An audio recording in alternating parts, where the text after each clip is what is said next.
welcome to Talking Happily Ever After.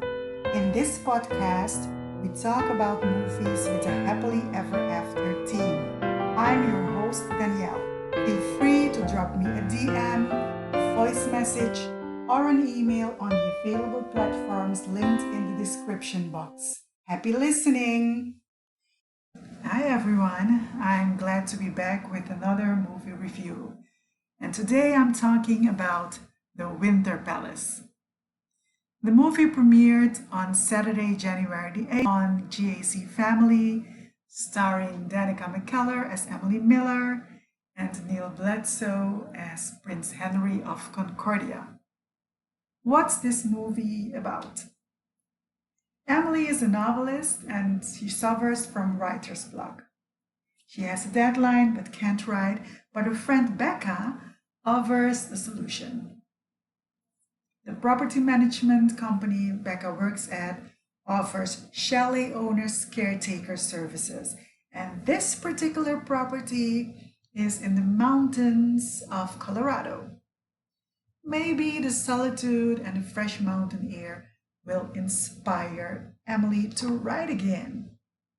Emily agrees to be the temporary caretaker of the chalet, but her solitude is rudely interrupted by the arrival of the chalet's owner and his entourage. And the owner? None other than Crown Prince Henry of Concordia. Accompanying him is his chief of staff, Miss Tilson, and his bodyguard/personal valet, Fritz. Emily and Henry do not see eye to eye at the beginning. And Miss Tilson is very strict, and Emily has to perform tasks she did not expect, like making breakfast for the prince and some other stuff. The fun part? Emily can't cook. As time goes by, Emily and the prince become friends. Emily gets inspired to write again, and Henry shares his plan to sell the chalet he inherited from his uncle. The uncle gave up the throne to live a life he chose. The prince would rather follow in his uncle's footsteps and live a simple life, but he feels that it's his royal duty to become king. In the beginning, Henry is this stuffy prince, but as time goes by, he tries a few new things. For example, he tries to prepare dinner for everybody.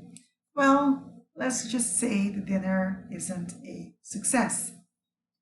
Of course, Miss Tilson briefs the king on what's going on between Henry and Emily. The king is not happy and travels to Colorado. On arrival, the king informs Henry that the coronation will not take place in a week in Concordia, but right there in Colorado at the chalet in a few days. The chalet is the Winter Palace. At this point, Emily gives up and decides to go home. She's in love with the prince, but the papers say that he's engaged to Princess Beatrix from a neighboring kingdom. Fritz and Miss Tilson have warmed up to Emily and are a bit sad to see her go. The king commends her for doing the right thing, but he doesn't seem very sure. Back in Boulder, Emily submits her manuscript. She is ready to begin with her next novel. The only problem is that her book of ideas is at a chalet. She left it there. Back at the chalet, the prince is not happy at all. He goes through the motions of preparing for the coronation. Emily travels back to the chalet to pick up her book of ideas. Unbeknownst to her, the coronation is in progress at the chapel on the chalet grounds. She enters the chapel the moment Henry gives his acceptance speech.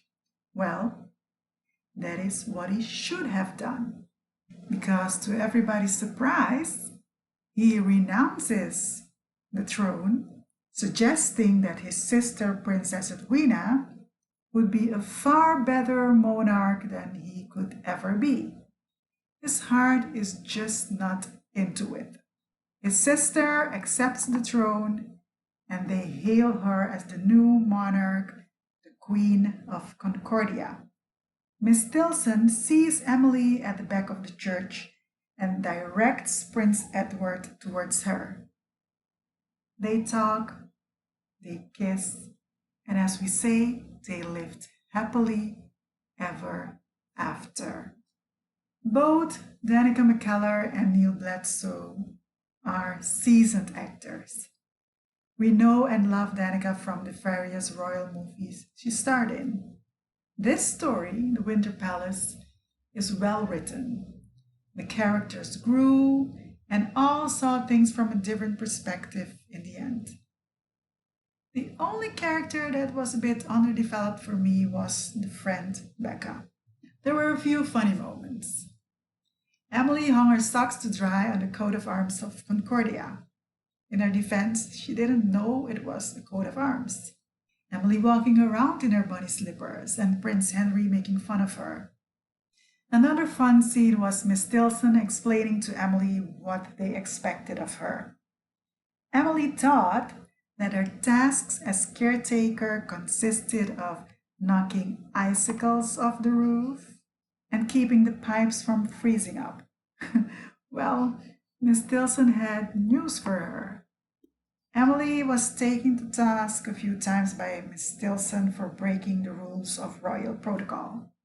She would talk back to the prince, offer advice without being asked. The first breakfast she presented Henry? Oh, I would not feed that to my dog.